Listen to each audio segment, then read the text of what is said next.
ప్రార్థన చేసుకుందాం.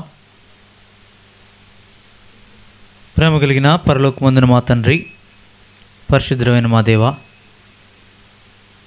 మీకు ఘనమైన శ్రేష్టమైన నామమును బట్టి వందనాలు.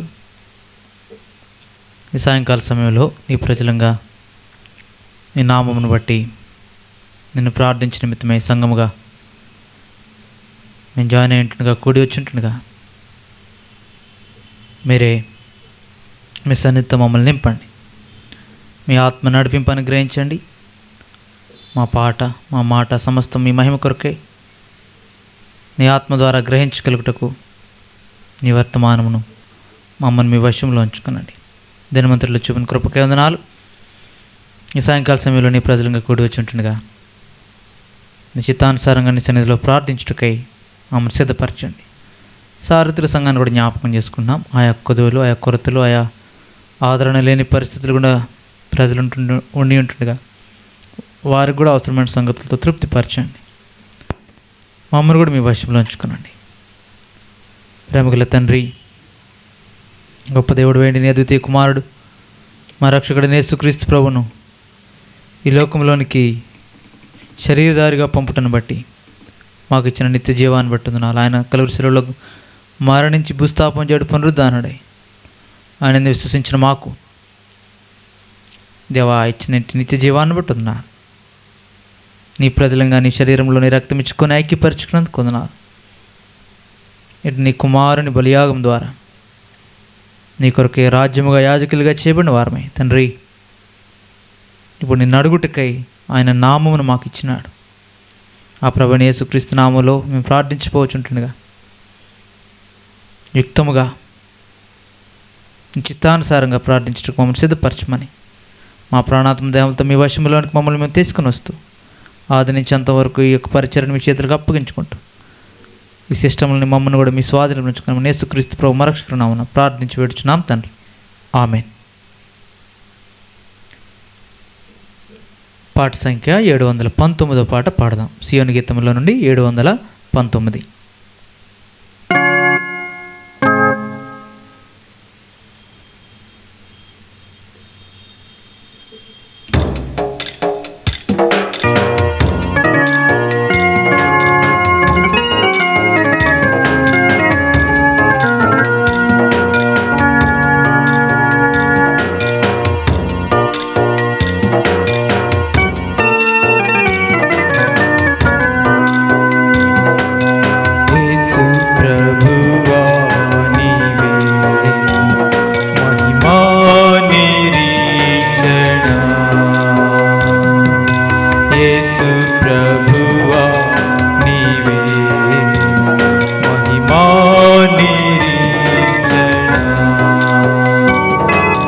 హల్లెలూయా హల్లెలూయా మహిమా నిరీక్షణ నీవే.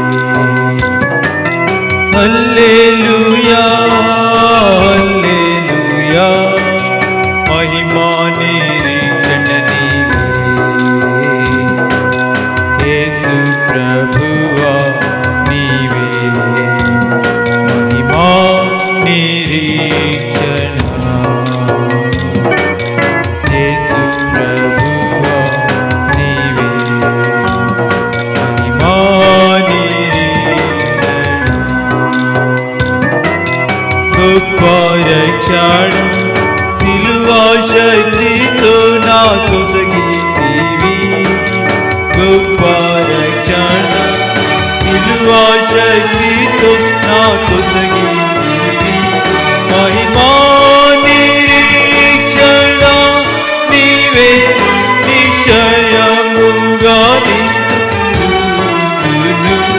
మహిమా నిరీక్షణ నీవే నిశ్చయముగా నిన్ను. యేసు ప్రభు జయ హో. యేసు ప్రభు జయ హో. ప్రభు జయ హో. యేసు ప్రభు జయ హో. యేసు ప్రభువా నీవే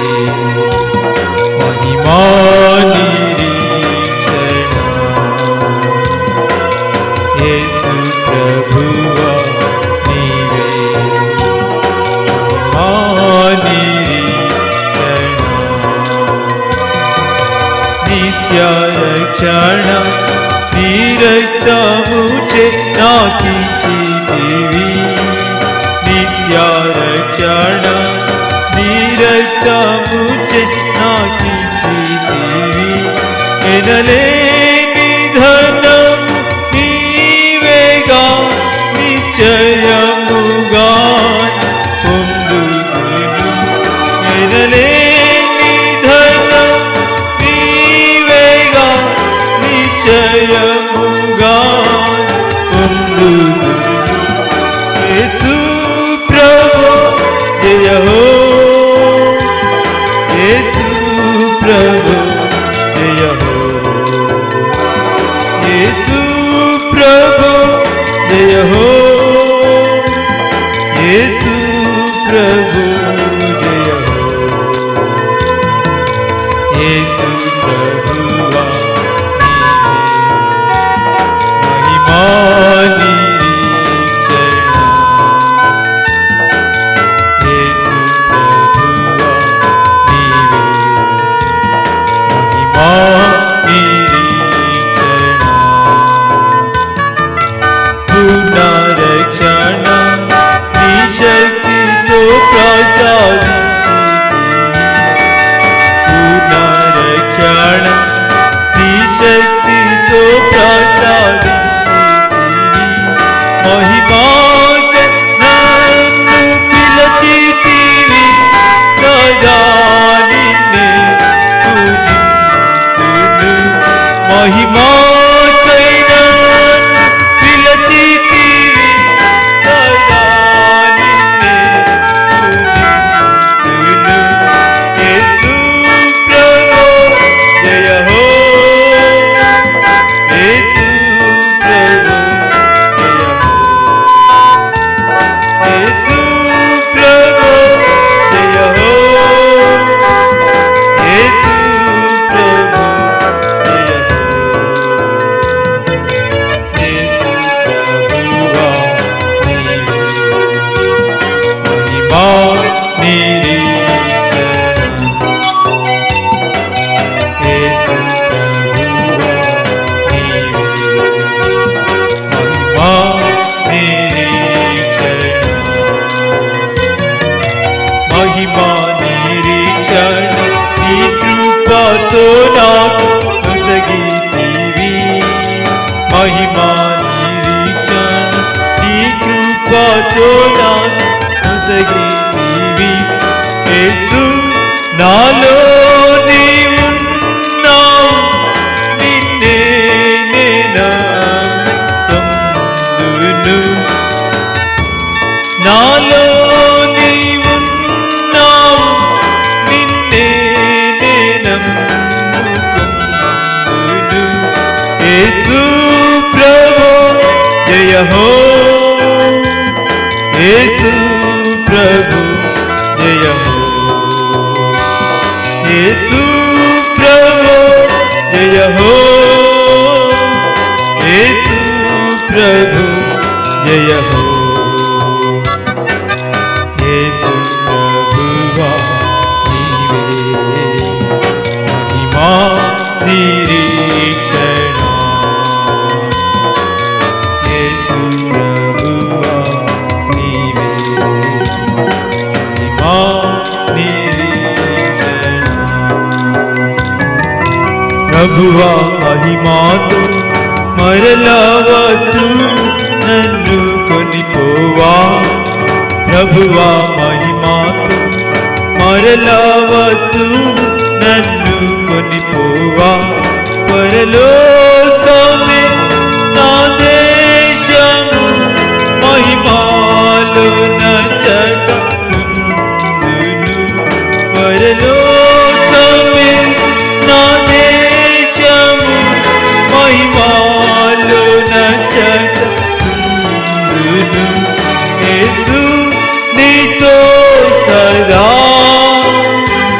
యేసు ప్రభు జయ యేసు నీతో సదా యేసు ప్రభు జయ యేసు ప్రభువా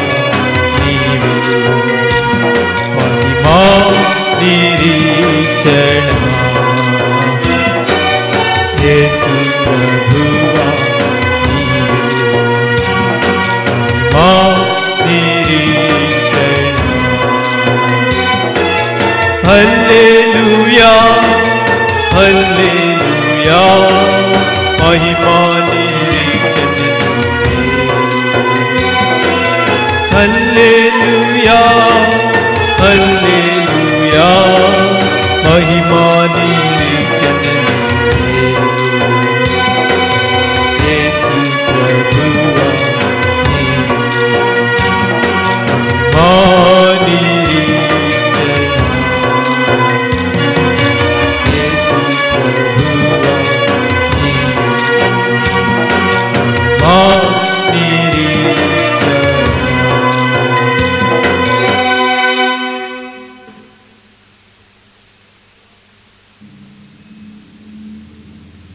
పాట సంఖ్య 567. 567వ పాట.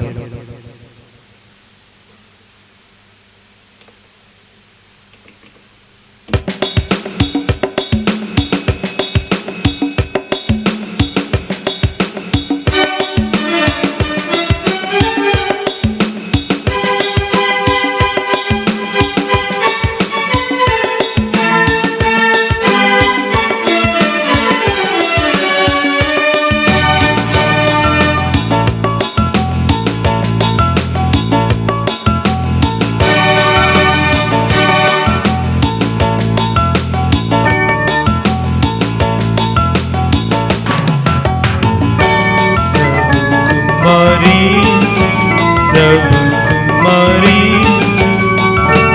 దీవెనల వర్షం కుమారించు. ప్రభు కుమారి ప్రభు కుమారి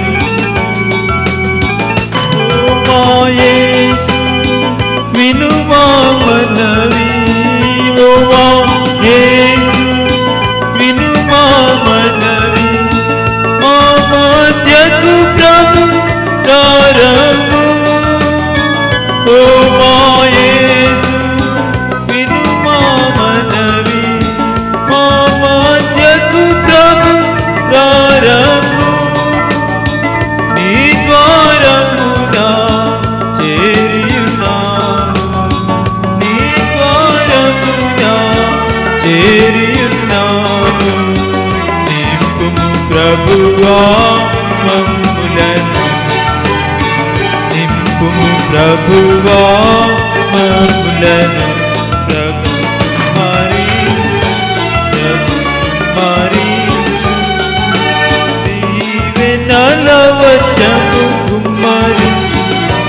ప్రభు కుమారి ప్రభు కుమారి తప్పిగొన్న వారికి జలము. తప్పిగొన్న వారికి జలము. ఎండిన భూమికి జలధారలు. తప్పిగొన్న వారికి జలము. ఎండిన భూమికి జలధారలు.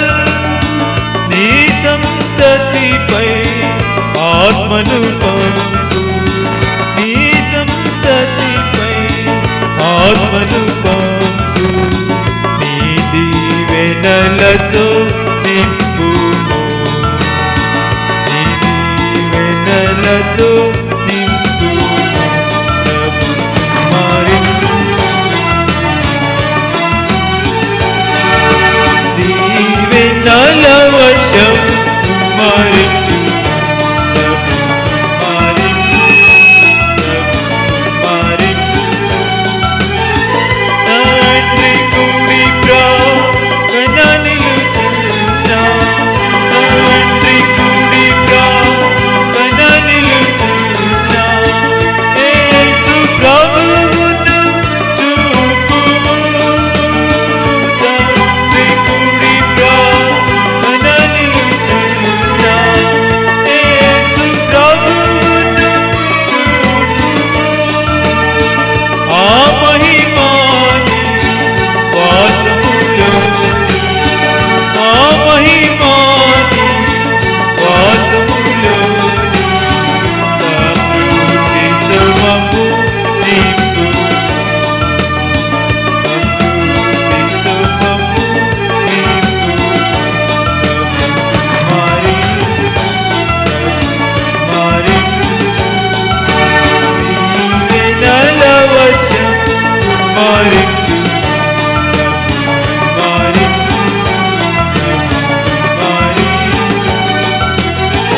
రెండు కెరూబుల మధ్య నుండి, రెండు కెరూబుల మధ్య నుండి మధురా స్వరము విననీము. రెండు కెరూబుల మధ్య నుండి మధురా స్వరము విననీము. యేసుని తప్ప ఎవరిని వినక, యేసుని తప్ప ఎవరిని వినక ఆత్మలో తృప్తి పొందెదము, ఆత్మలో తృప్తి పొందెదము. ప్రభు మారించు, ప్రభు మారించు, దీవెనల వర్షం కుమ్మరించు. ప్రభు కుమ్మరించు, ప్రభు కుమ్మరించు.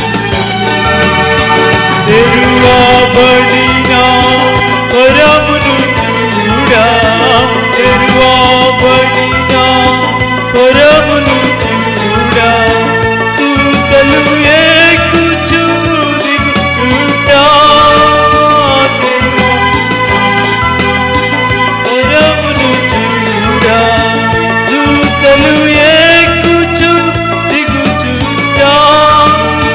నీ సంగమును అభిషేకించు, నీ సంగమును అభిషేకించు. ఘన కార్యములను జరిగించు, ఘన కార్యములను జరిగించు. ప్రభు కుమ్మరించు, ప్రభు కుమ్మరించు. దీవెనల వర్షం కుమ్మరించు, ప్రభు కుమ్మరించు, ప్రభు కుమ్మరించు.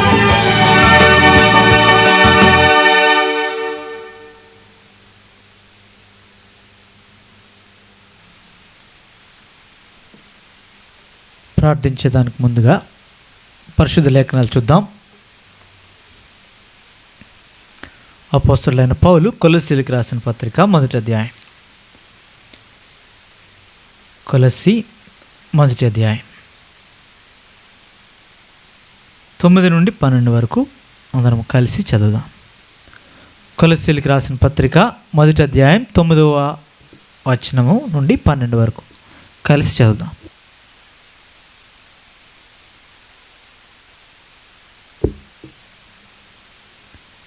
అందుచేత ఈ సంగతి వినిన నాటి నుండి మేమును మీ నిమిత్తము ప్రార్థన చేయటం మానక, మీరు సంపూర్ణ జ్ఞానమును ఆత్మ సంబంధమైన వివేకమును గలవారును ఆయన చిత్తమును పూర్ణముగా గ్రహించిన వారునై ప్రతి సత్కార్యములో సఫలులగుచు దేవుని విషయమైన జ్ఞానమందు అభివృద్ధి పొందుచు అన్ని విషయములలో ప్రభువును సంతోషపెట్టినట్లు ఆయనకు తగినట్లుగా నడుచుకుని వలనయు ఆనందముతో కూడిన పూర్ణమైన ఓర్పును దీర్ఘశాంతమును కనుపరచినట్లు ఆయన మహిమ శక్తిని బట్టి సంపూర్ణ బలముతో బలపరచబడవలననియు తేజోవాసులైన పరిశుద్ధుల స్వాస్థ్యములో పాలివారమగుటకు మనలను పాత్రులనుగా చేసిన తండ్రికి మీరు కృతజ్ఞతాస్తుతులు చెల్లింపవలననియు దేవుని బతిమాలుచున్నాము. ప్రార్థన చేద్దాం. ప్రేమ కలిగిన పరలోకమందున మా తండ్రి, మరొకసారి దేవా నీ సన్నిధిలో ప్రార్థించిన నిమిత్తమై మమ్మల్ని సమకూర్చినారు, పాటల ద్వారా మాట్లాడినారు, అందరిని బట్టి వందనాలు. లేఖనాలు కూడా చదువుటికే మీరు ఇచ్చిన సహాయాన్ని బట్టి వందనాలు. దీనిలో ఆత్మ సంబంధమైన సంగతులు ఈ సమయం కొరకు మాకు ఏది అవసరమో దేవా అటు సంగతులతో మమ్మల్ని నింపండి. నీ ఆత్మ ద్వారా పురికొల్పబడిన వారమై సన్నిధిలో నీ నామముని కుమారుని నామమును బట్టి నేను ప్రార్థించడం మమ్మల్ని సిద్ధపరచమని నిలబడి నీ దాసుని నేను నిష్ప్రయోజకుని మీ సిలుచాటును మరుగుపరచుకునండి. నన్ను ఖాళీ చేసుకుంటుండగా మీ ఆత్మతో నింపి నీ పరిశుద్ధ ప్రజలకు ఏది అవసరం అట్టి సంగతులతో తృప్తిపరచమని మహిమా ఘనత ప్రభావాలు మీకే ఆరోపిస్తూ మమ్మల్ని మేము తగ్గించుకుంటూ నీ నామను హెచ్చిస్తూ యేసుక్రీస్తు ప్రభు మా రక్షకుడు నామను ప్రార్థించి పెడుచున్నాం తండ్రి, ఆమేన్. ఇక్కడ అపోస్తలుడైన పౌలు కొలస్సీలో ఉన్న పరిశుద్ధులకి కొన్ని సంగతులు జ్ఞాపకం చేస్తున్నాడు. ప్రాముఖ్యంగా వారి విషయమై దేవునికి ప్రార్థన చేస్తున్నాడు. అది మనం ఇక్కడ చూస్తున్నాం.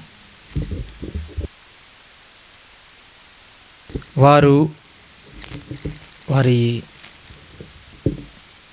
ఆత్మీయ స్థితిని లేదంటే వారిని గురించి కొంత మాట్లాడుతున్నాడు ఇక్కడ మనం చూస్తే. వారు కొలొస్సీలోని పరిశుద్ధులు. చూడండి, వారిని గురించి పైన రాయబడింది కదా, 3వ వచనం, కొలొస్సీ 1:3. పరలోకమందు మీ కొరకు ఉంచబడిన నిరీక్షణను బట్టి క్రీస్తు యేసునందు మీకు కలిగి ఉన్న విశ్వాసమును గూర్చియు పరిశుద్ధులందరి మీద మీకున్న ప్రేమను గూర్చియు మేము విని ఎల్లప్పుడూ మీ నిమిత్తము ప్రార్థన చేయుచు మన ప్రభువగు యేసుక్రీస్తు యొక్క తండ్రి అయిన దేవునికి కృతజ్ఞతాస్తుతులు చెల్లించుచున్నాము. కాబట్టి వారు నిరీక్షణ ఉంది, విశ్వాసము, ప్రేమ, ఈ 3 ఇక్కడ మాట్లాడుతున్నాడు. చూసారా? పరలోకమందు మీ కొరకు ఉంచబడిన నిరీక్షణను బట్టి క్రీస్తు యేసునందు మీకు కలిగి ఉన్న విశ్వాసమును గూర్చి పరిశుద్ధులందరి మీద మీకున్న ప్రేమను గూర్చి విన్నారు. దాని కొరకు ప్రార్థన చేస్తున్నారు మీ నిమిత్తం. చూసారా? నిరీక్షణ, విశ్వాసము, ప్రేమ, ఎలాంటి లక్షణాలను గురించి మాట్లాడుతున్నాడు పౌలు. దీన్నే కదా మాట్లాడతాడు 1 కొరింథీయులకు రాసిన మొదటి పత్రిక 13వ అధ్యాయంలో ఏమంటాడు? 13వ వచనం, మొదటి పత్రిక కొరింథీయులకు రాసిన మొదటి పత్రిక 13వ అధ్యాయం 13వ వచనం. కాగా విశ్వాసము, నిరీక్షణ, ప్రేమ, ఈ 3ను నిలుచును, వీటిలో శ్రేష్టమైనది ప్రేమయే. ఎందుకంటే ఇప్పుడు మెచ్యూర్డ్ లెవెల్ నుంచి మాట్లాడుతున్నాడు, పరిపక్వత నుంచి మాట్లాడుతున్నాడు. అంటే అర్థం ఏమంటే, ఇంతకుముందు అనేక దర్శనాలు, అనేక సంగతులు, అనేక విషయాలు మాట్లాడి ఉండొచ్చు. అపోస్తలుడైన యోహాను చూడండి, మొదటి నుంచి ఉన్నాడు ప్రభుత్వం. వీరందరిలో చివరి వరకు, అపోస్తలులందరిలో చివరి వరకు బ్రతికినవాడు ఆయన. చివరికి పత్రికలు రాసేటప్పటికి ఏమొచ్చింది? చివరి ప్రేమనే మాట్లాడుతున్నాడు. ప్రేమ కలిగి ఉంటే ప్రయాసపడి, లేదంటే ప్రేమ, దేవుడు ప్రేమ స్వరూపి, ఆయన ప్రేమే అన్నాడు. ఆయనే మొదట మనల్ని ప్రేమించిన కనుక మనం ప్రేమించున్నాము. ప్రేమ, దేవుడిని ప్రేమగా చూపించాడు. అక్కడేమీ ఇంకా డాక్టర్ వేరే వేరే సంగతులు ఏం మాట్లాడలేదు అక్కడ.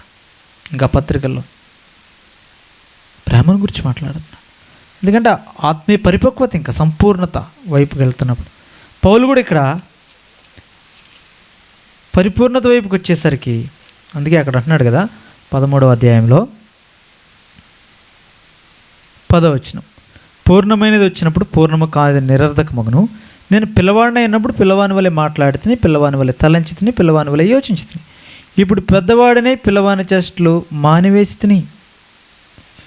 ఇప్పుడు అద్దంలో చూచినట్టు సూచనగా చూచినాము, అప్పుడు ముఖాముఖిగా చూతుము. ఇప్పుడు కొంత మట్టిగా ఎరిగి ఉన్నాను, అప్పుడు నేను పూర్తిగా ఎరగబడిన ప్రకారం పూర్తిగా ఎరుగుదును. ఎంత లోతైన మాటలు మాట్లాడుతున్నాడు తన జీవితంలో. అటు అనుభవకుండా ప్రభు ఆయన తీసుకుని వెళ్ళాడు. మెట్టుకి ఇక్కడ అందుకే పౌలు కొలొస్సీలకు రాస్తూ పరలోకమందు మీ కొరకు ఉంచబడిన నిరీక్షణను గురించి, పరిశుద్ధులందరి మీద మీకున్న ప్రేమను గురించి, లేదంటే మీరు కలిగిన విశ్వాసమును గురించి కూడా 3 సంగతులు చెప్తున్నాడు. అంతే కదా. 5వ వచనం, కొలొస్సీ 1:5, మీ యొద్దకు వచ్చిన సువార్త సత్యమును గురించిన బోధ వలన ఆ నిరీక్షణను గురించి మీరు ఇంతకుముందు వింటిరి. ఈ సువార్త సర్వలోకంలో ఫలించుచు వ్యాపించుచున్నట్టుగా మీరు దేవుని కృపను గురించి విని సత్యముగా గ్రహించిన నాటి నుండి మీలో సైతము ఫలించుచు వ్యాపించుచున్నది. సువార్త వినడం మాత్రం, గ్రహించడం మాత్రం కాదు, ఇప్పుడు ఫలించడం, వ్యాపించడం గురించి మాట్లాడుతున్నాడు. చూడండి వారిలో ఎంత ఫలభరితమైన జీవితాలు ఉన్నాయి. విన్నాడు ఎఫెఫ్రా వలన ఈ సంగతులను విని, అనగా వీటన్నిటిని చూడండి అక్కడ 7వ వచనం, ఎఫెఫ్రాను మా ప్రియుడైన తోడి దాసుని వల్ల మీరు ఈ సంగతులు నేర్చుకుంటారు. వారి మధ్యకి పంపించబడిన దైవదాసుడు లేదంటే ఎఫెఫ్రా, ఆయన వల్ల ఇవన్నీ నేర్చుకున్నారు వారు. కాబట్టి ఈ సంగతులన్నీ వినబడినాయి పౌలుకి. విన్నాడు. ఫలించుచున్న సంఘం, విస్తరించునగా అక్కడ ఏం రాయబడింది? మీలో సైతము ఫలించుచు వ్యాపించుచున్నది. వారి బాధ్యత వారు నెరవేర్చున్నారు. సంఘముగా ప్రతివారు ఫలిస్తున్నారు. ఆ జీవం అందరికి ఉపయోగపడేటట్టు వ్యాపిస్తున్నారు. సువార్తలో ఉన్న జీవం వారు పొందినది వారు మాత్రమే కాదు, ఇప్పుడు వారు నిలిచి ఉండటం మాత్రమే కాదు, వ్యాపింపజేస్తున్నారు.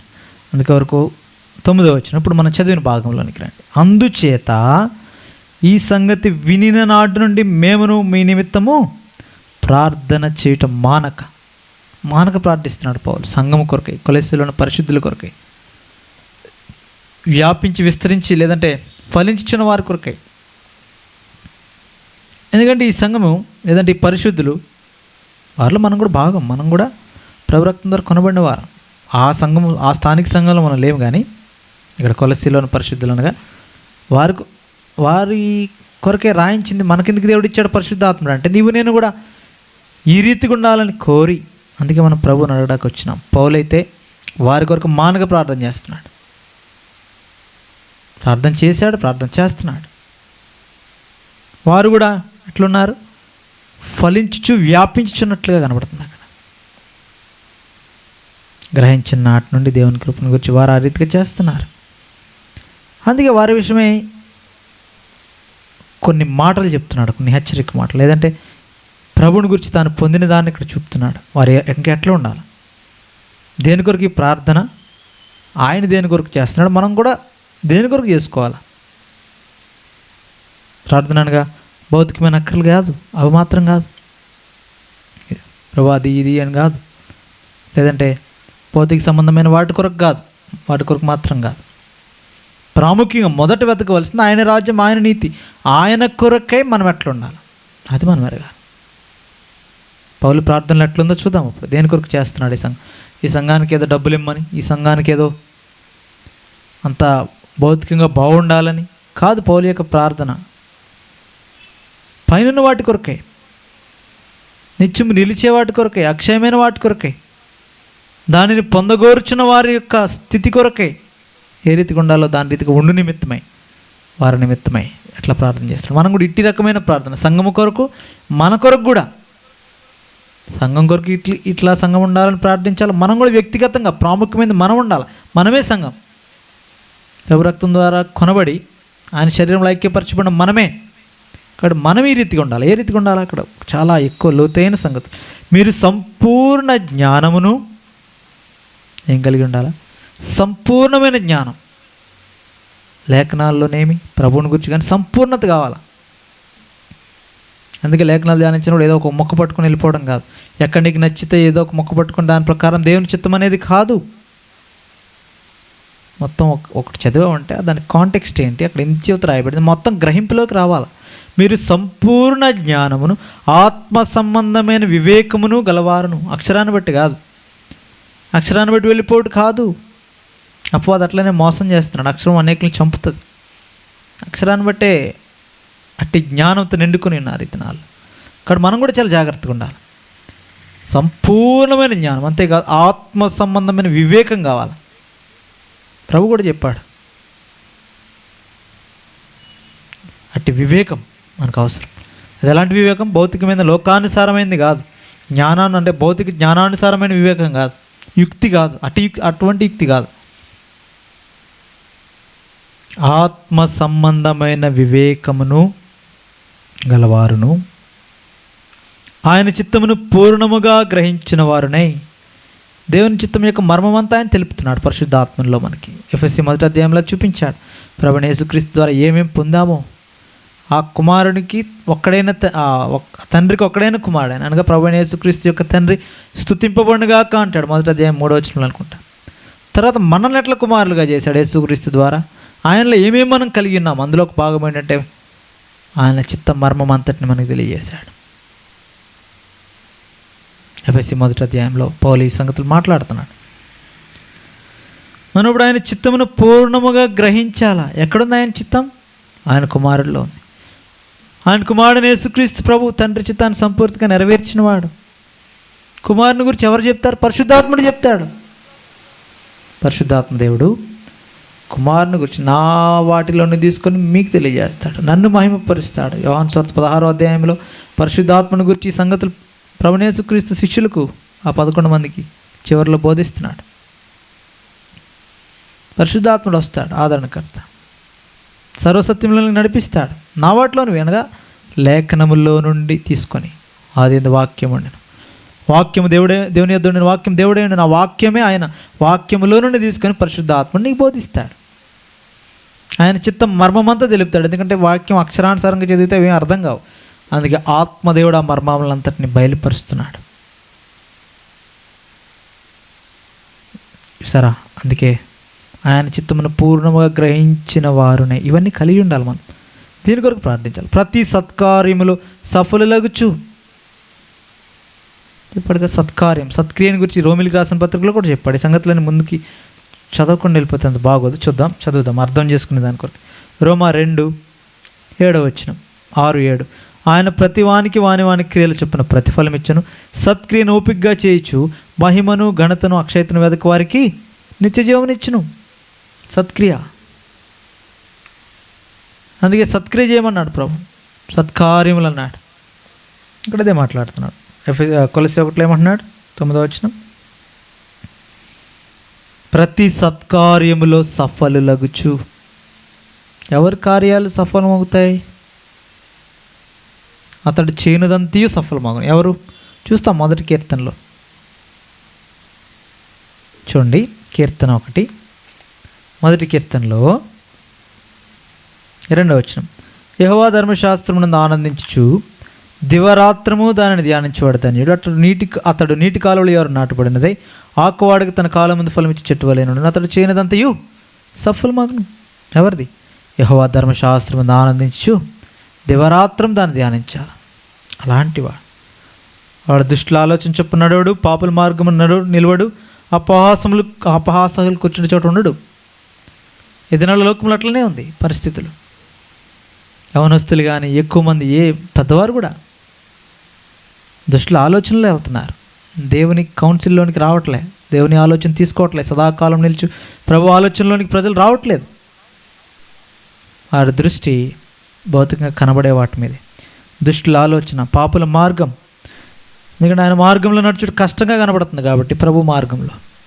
ఎందుకంటే వాళ్ళు చూసే వారి దృష్టి భూలోక సంబంధమైన వాటి మీద ఉంచబడిన కారణాన్ని బట్టి ప్రభు వారి మనోనేత్రం, అపవాది వాని మనోనేత్రం మూసేస్తున్నాడు.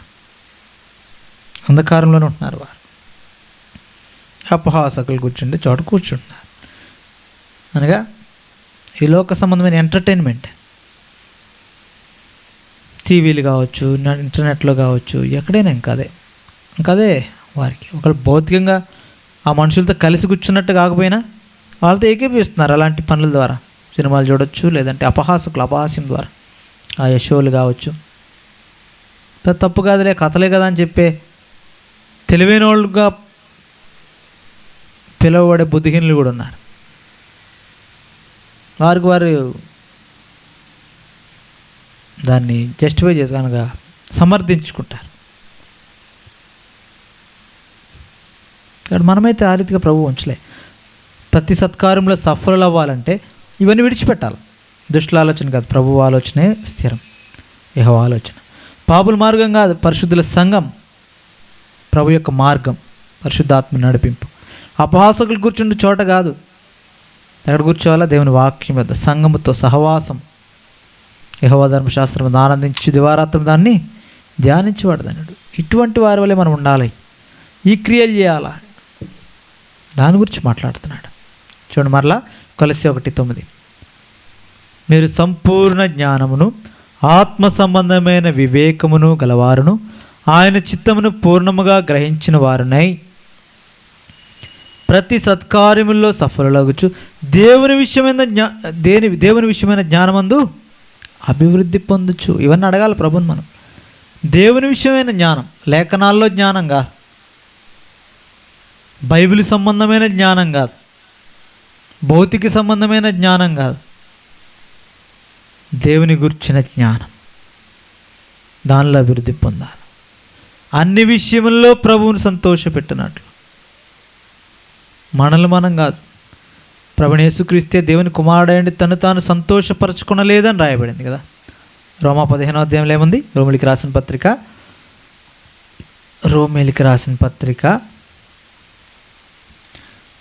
15:2-3 తన పొరుగువాని క్షేమాభివృద్ధి కలిగినట్లు మనలో ప్రతివాడును మేలైన దాని యందు అతన్ని సంతోషపరచవలను. క్రీస్తు కూడా తను తాను సంతోషపరచుకొనలేదు, ఆయనకు తగినట్లుగా నడుచుకోవాలి. అన్ని విషయంలో ప్రభువును సంతోషపెట్టినట్లు. కొలస్సీ 1:12. తర్వాత ఏంటి?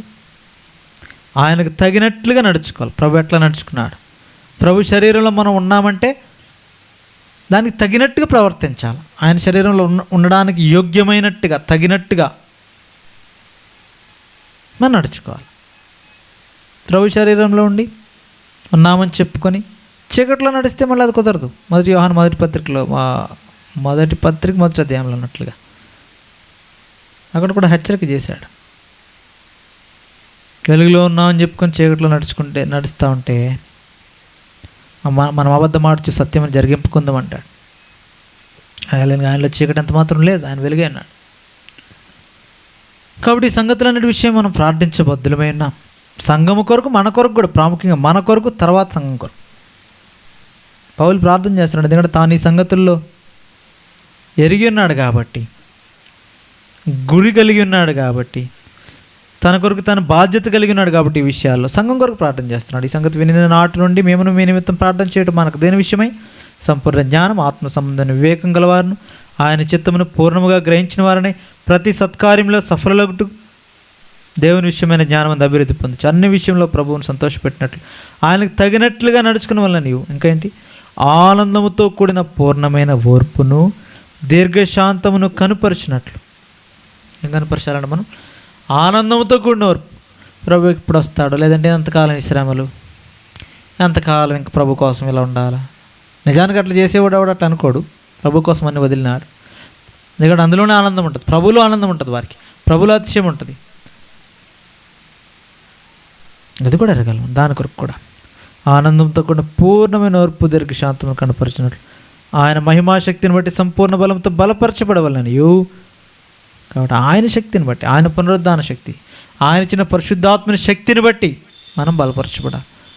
అంతేగాని లోకస్తుల మాటలు, లేదంటే లేదంటే వేరే వారు మనుషుల వలన కలిగే మెప్పు కాదు, వచ్చే బలము కాదు. ప్రభు శక్తిని, మహిమాశక్తిని బట్టి సంపూర్ణ బలంతో బలపరచబడాలి. దాని కొరకు తేజవాసులైన పరిశుద్ధుల స్వాస్థ్యంలో పాలువారు మాట మనల్ని పాత్రగా చేసిన తండ్రికి మీరు కృతజ్ఞతాస్తుతులు చెల్లించాలి. అన్ని విషయాల్లో ఎంత లోతుగా రాస్తున్నాడు, ఎన్ని సంగతులు రాశాడు. ఇవన్నీ ఒక్కొక్కటి ధ్యానించుకుంటూ వెళ్తే చాలా సమయం పడుతుంది. అంతేగా చాలా విషయాలు మన గ్రహింపులోకి వస్తాయి. వీటిని ధ్యానించిన తర్వాత పరిశుద్ధాత్ముడే మీకు అనేక సంగతులు, మీకు ఏది అవసరం అది బోధిస్తాడు. ఒక్కొక్క మాటను పట్టుకొని ప్రభుని అడగండి, ప్రార్థనాపూర్వకంగా ప్రార్థించండి. ప్రభు ఇది నాకు కావాలని చెప్పి అడగండి. ప్రభు మీకు ఇస్తాడు, దాని గురించి గ్రహింపు కూడా కలిగజేస్తాడు. దేవుని బతిమాలుచున్నాం ఈ విషయాలకై. పౌలు అంటున్నాడు ఈ సంగతులు. చూసారా ఎటువంటి గురి కలిగి ఉన్నాడో సంఘం ఎడల. మొదట తాను కలిగి ఉన్నాడు కాబట్టి సంఘం కొరకు ప్రార్థిస్తున్నాడు. ఈ సంగతులు గ్రహింపుతో కూడి ఇవన్నీ ఎరిగి ప్రార్థన చేయాలి. మనం భౌతికమైన అక్కర్లు కాదు, అవన్నీ మీకు ఏం కావాలో మీ పరలోకపు తండ్రికి ముందే తెలుసు, అవన్నీ ఇస్తాడు. అందుకే ప్రభువే చెప్పాడు మత్తయి సువార్త 6వ అధ్యాయంలో, మీకు ఏం కావాలో మీ పరలోకపు తండ్రికి తెలుసు, ఆయన ఇస్తాడు. మొదట ఆయన రాజ్యాన్ని, ఆయన నీతిని వెతకండి, ఇవి మీకు అవి కూడా ఇవ్వబడతాయి. మీకు ఇవన్నీ ఇవ్వబడతాయి. అన్ని జనులు అడిగినట్లు కాదు, వాళ్ళు విచారం చేస్తారు. వీటన్నిటి విషయమే ఆలోచన కలిగి ఉంటారు. ఏం తిందాం, ఏం త్రాగదాం, ఏం ధరించుకుందాం కాదు.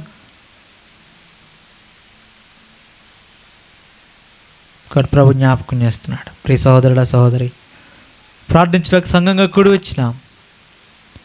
మరి మనం ఉండవలసిన సంగతులేమో దేని కొరకు ప్రార్థించవలనో పౌలు ద్వారా నేర్చుకుందాం.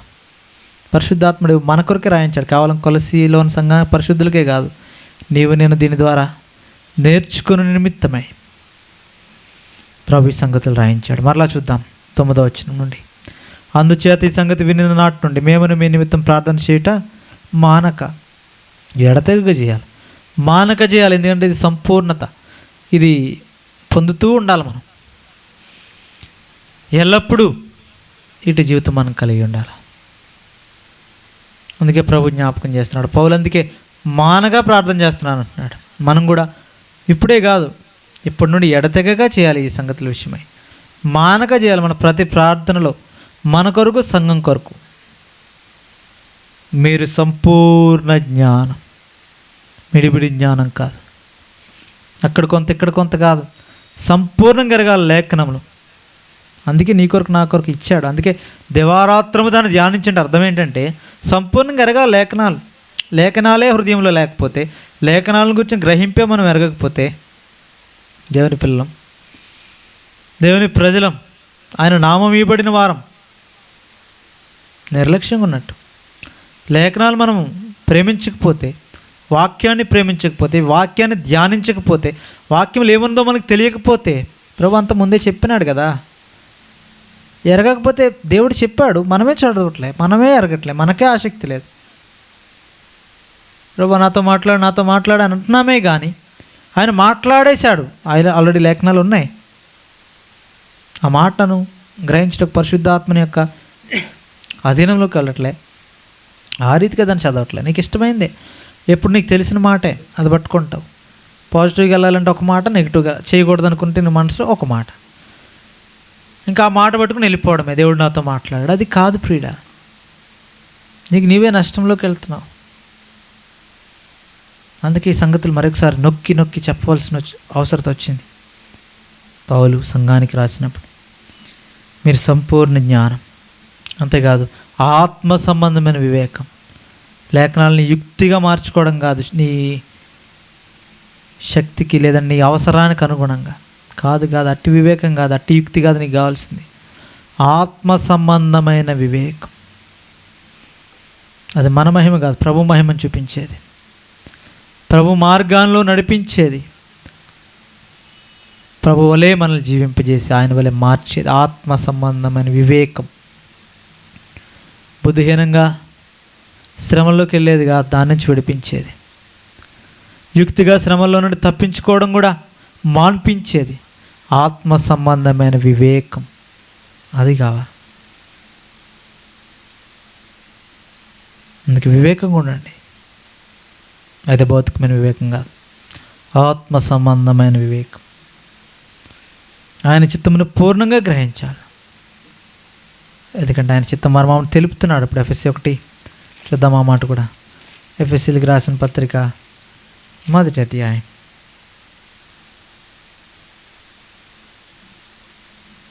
8వ వచనం. కాలం సంపూర్ణమైనప్పుడు జరగవలసిన ఏర్పాటును బట్టి ఆయన తన దయా సంకల్పం చొప్పున తన చిత్తమును గూర్చిన మర్మమును మనకు తెలియజేసి మనకు సంపూర్ణమైన జ్ఞాన వివేచన కలుగుటకు ఆ కృపను మన ఎడల విస్తరింపచేసెను. సరే, ఇంకా తెలుపుతున్నాడు ఇక్కడ చిత్త మర్మం. నీవు నేను ఎరుగుతున్నామా దాన్ని? అంతే భౌతికమైన అక్షరానుసారమైన జ్ఞానంతో లేఖనాలు చదువుతున్నామా? ఎట్లా వాడుతున్నాం, ఎట్లా ఉపయోగిస్తున్నాం? ప్రభు ఇచ్చిన ఇన్ని సదుపాయాలు అన్నీ ప్రొవైడ్ చేశాడు కదా దేవుడు. ఇవన్నీ ఎందుకు? ప్రతి సత్కార్యములో సఫలు అవ్వాలి. దేవుని కోరిక అదే. సత్క్రియను ఓపికగా చేయి. ప్రతి సత్కార్యం సఫలు అవ్వాలి. ఎవరవుతారు? లేఖనాల ప్రకారం దాన్ని ధ్యానించి దాని ప్రకారం నడుచుకుని వాడే. చూచాం మొదటి కీర్తనలో. దేవుని జ్ఞానం వృద్ధి చెందాలా, దేవుని కుమారుని జ్ఞానంలో సంపూర్ణత కావాలన్నాడు ఎఫెసీ 4లో. ప్రభువుని గురించిన జ్ఞానం, ప్రభు వైపు దృష్టి తీసుకెళ్ళాలా. వేరే వేరే సంగతులు కాదు, ప్రాముఖ్యంగా గమనించి ప్రియ సహోదరుడా సహోదరి. గురి ఎవరు? ప్రభువే నీ గురి, క్రీస్తే నీ గురి. గురి వద్దకు పరిగెట్టు. గురి కొరకే లేఖనాలు చదివినా, ప్రార్థించినా, సువార్త చేసినా, పరిచర్య చేసినా, నువ్వేం చేసినా గురి ఎవరు? ప్రభువైన యేసుక్రీస్తు. ఎవరి వలే మారాలా? ప్రభు వలే మారాలి. ఎవరిని చూడాలి? ప్రభువుని చూడాలి. ఎవరు నడిపించాలా? క్రీస్తు ఆత్మ, నిన్ను పరిశుద్ధాత్మ నడిపించాలి. దాని కొరకే ప్రార్థించాలి. ప్రార్థన అనేది ఒకసారి సంఘముగా కూడి ఇప్పుడు చేస్తున్నాం, కానీ నిరంతర ప్రక్రియ అయిపోవాలి. అది మన జీవితంలో నడుస్తున్నప్పుడు, పడుకున్న ప్రతి విషయంలో, ఏ పని చేస్తున్నా ప్రభుత్వం మాట్లాడడం అలవాటు చేసుకోవాలి. మనం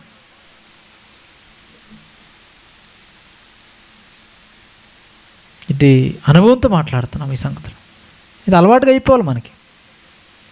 అప్పుడు ప్రభు ఎప్పుడు తోడుగా ఉన్నట్టుగా మనతో నిజంగా ఉన్నాడు, అది స్పర్శించగలవు. నువ్వు అంత మాట్లాడుకుంటూ వెళ్ళిపోతే చక్కగా నీతో ఉన్నట్టు నీకు తెలుస్తుంది. అంతేగాని నీలో పరిశుద్ధాత్ముడు ఉన్నాడు, దేవుడు నీతో ఉన్నాడని తెలిసి కూడా ఆయనతో నువ్వు సంప్రదించకపోతే, ఒక్కడే ఉన్నట్టుంటే ఆత్మస్పర్శను ఎరగలేవు. ఆ కారణం చేత దుష్టుల ఆలోచన లేదంటే పాపుల మార్గం, అపహాసాలు కూర్చుని చోట. ఎందుకంటే నీలో ప్రభు ఉన్నాడు, నీలో ఆత్మ ఉన్నాడు, పరిశుద్ధాత్మ నీలో ఉన్నాడని గ్రహింపు నీకు లేదు. అందుకే ఆయన దుఃఖపరుస్తూ, ఆయన పరిశుద్ధాత్ముడు ఎప్పుడు స్వేచ్ఛిస్తాడు దేవుడు మనకి. ఆయన స్వాధీనంలోకి మనం వెళ్తే పరిశుద్ధాత్ముడు చక్కగా మనల్ని నడిపిస్తాడు. అంతేగాని బలవంతంగా పెట్టడు, ఆయన బలవంత పెట్టడు క్రీడా. అందుకే ఆయన స్వాధీనంలోకి వెళ్ళటకు ప్రయత్నం చేయి. బయటకు వచ్చితే ఒకవేళ ఎల్లప్పుడూ ప్రభు ఇచ్చిన పరిశుద్ధాత్ముడనే సంచకరు అధీనంలో మనం ఉందాం. అప్పుడు అన్ని విషయాల్లో ప్రభుని సంతోషపెడతాం, ఆయనకు తగినట్లుగా నడుచుకుంటాం. అప్పుడు ఆయన శక్తితో బలపరచబడతాం. ఇప్పుడు తండ్రి కృతజ్ఞతాస్తుతులు ఎల్లప్పుడు, ఎందుకంటే మన పరిశుద్ధుల స్వాస్థ్యములు పెట్టాడు, భద్రపరిచాడు, మనం చేర్చాడు, కలిపాడు. మరి ఇటు ప్రార్థన చేద్దామా, ఇక్కడి నుంచి ఇటు మనసు కలిగిందామా, ఇటు సంపూర్ణత వైపు వెళ్దామా. పౌలు ద్వారా సంఘానికి, నీకు నాకు, సంఘములోనే నీకు నాకు పరిశుద్ధాత్ముడు ఈ మాటలు ఇస్తున్నాడు. గ్రహింపుతో ఈ సంగతులన్నిటి విషయమై ఎల్లప్పుడూ జ్ఞాపకం చేసుకొంచు, ప్రభు మీద గురి కలిగి కృతజ్ఞతాపూర్వకంగా మన ప్రార్థనా విజ్ఞాపనలు, అంతేకాదు ఈ సంగతుల విషయమే ప్రాముఖ్యంగా ప్రభుని అడుగుతాం, తండ్రిని అడుగుదాం. అదే రీతిగా సార్వత్రిక సంఘం కూడా, స్థానిక సంఘం కూడా ఇవన్నీ, ఈ లక్షణాలన్నీ కలిగి ఉన్న నిమిత్తమై బాధ్యతగా వారి కొరకు కూడా ప్రార్థిద్దాం. ఎందుకంటే భాగం మనం దానిలో, పరిశుద్ధుల స్వాస్థ్యంలో భాగం, క్రీస్తు శరీరంలో భాగం, సార్వత్రిక సంఘంలో భాగం, స్థానిక సంఘంలో భాగం మనం. అటు మనము, తర్వాత సంఘం ఈ లక్షణాలన్నీ కలిగి ఈ రీతిగా నడుచుకున్నట్లుగా మన మనస్సు, మన యొక్క అన్నీ కూడా, శరీరం, ఆత్మ, ప్రాణం అటువలే సిద్ధపరచుకొని, అటు విశ్వాసము, నిరీక్షణ, ప్రేమ కలిగి కొనసాగుతున్నట్లుగా, అటు తీర్మానముతో కొద్ది సమయం ఈ సంగతులన్నిటి విషయమై సంఘముగా ఏక మనసుతో ప్రార్థన చేద్దాం. పరిశుద్ధాత్మ దేవుడు మీకు తోడయండి, అట్టి ఆత్మతో నింపి నడిపించునుగాక. ప్రార్థన చేద్దాం. ప్రేమ కలిగిన తండ్రి, పరిశుద్ధుడా, మరొకసారి వందనాలు. మీ జీవముగల లేఖనాల ద్వారా ఈ సాయంకాలం మరొకసారి దర్శించారు. కొలసీలకు రాసిన, కొలసీలో ఉన్న పరిశుద్ధులతో పౌలు అపోస్తలుడు ముచ్చటిస్తున్న సంగతులు తిమోతితో కలిసి పత్రిక ద్వారా, ఎఫెఫ్రో ద్వారా ఏదైతే వారికి నేర్పించబడిందో ఆ సంగతులు వారు ఫలించి వ్యాపించుట, మేము కూడా ఫలించి వ్యాపించుటకు సహాయం చేయండి. నీ కృపలో, నీ గురించిన సువార్తలో విస్తరించుటకు సహాయం చేయండి, ఎదుగుటకు సహాయం చేయండి. అంటే విస్తరించడానికి కేవలము సంఖ్యను కాదు, కానీ మేము మాకు ఇవ్వబడిన శక్తితో, పూర్ణ శక్తితో, పూర్ణ బలముతో నీ ఆజ్ఞ, నిన్ను ప్రేమించి నిన్ను సేవించటకు కృపనివ్వండి. నీ ఆజ్ఞలు నెరవేర్చటకు, అంతేకాదు వ్యక్తిగతంగా, కుటుంబంగా, సంఘాలుగా కూడా మేము లోపల ఎదుగుటకు, లోపల ఫలించుటకు, ఆత్మ సంబంధమైన సంగతులు వాటి కొరకు కూడా సహాయం చేయండి. పౌలు ద్వారా ఎంత ఆత్మీయమైన లోతైన పాఠములు మాకు చూపిస్తున్నావు దేవా. మరలా వీటిని మేము ధ్యానించడం కూడా సహాయం చేయండి. వ్యక్తిగతంగా కూడా, కుటుంబాలుగా కూడా వీటిని ధ్యానించి ఈ 9 నుండి 12 వరకు ఏ వచనాలు అయితే ఉన్నాయో వాటిలో లోతులో సంపూర్తిగా నీ మనసు ఎరుగుట మాత్రమే కదా, ఆ రీతిగా మేము తయారవుటకై, మార్పు చెందుటకై, నేర్చుకున్నట్టుకై, నీవు ఆశించిన రీతిలో మేము ఉన్నట్టుకై కృపనివ్వండి. వాటికి నీ మహిమా శక్తితో బలపరచండి, సంపూర్ణ బలంతో. తేజవాసులైన పరిశుద్ధుల స్వాస్థ్యంలో మమ్మల్ని చేర్చితే అందుకే కృతజ్ఞత చెల్లిస్తున్నాం తండ్రి. గట్టిగా నీ ప్రజలు ఇప్పుడు ప్రార్థించబోచుంటున్న గట్టి ఆత్మతో నింపి ఏక మనసుతో మేము ఆయా చోట్ల ప్రార్థిస్తున్నాం. మమ్మల్ని అంగీకరించి బలపరచమని ఈ ప్రజలను నీ చేతికి అప్పగించుకుంటూ ఆత్మ సంబంధమైన ప్రతి ఆశీర్వాదంతో కూడా భౌతికంగా కూడా వారి అవసరాలు తీర్చి మహిమ పొందమని యేసుక్రీస్తు ప్రభు రక్షక నామమున ప్రార్థించి వేడుచున్నాను తండ్రి. ఆమేన్. పరమ తండ్రి దేవుని ప్రేమ, ఆయన కుమారుడైన యేసుక్రీస్తు ప్రభు యొక్క కృప, పరిశుద్ధాత్మ దేవుని కన్యని సహవాసం కూడి వచ్చిన మనకు సార్వత్రిక సంఘంలో చెందిన సకల పరిశుద్ధులకు సదాకాలము తోడైండును గాక. ఆమేన్. Praise the lord. అందరికీ వందనాలండి. Praise the lord.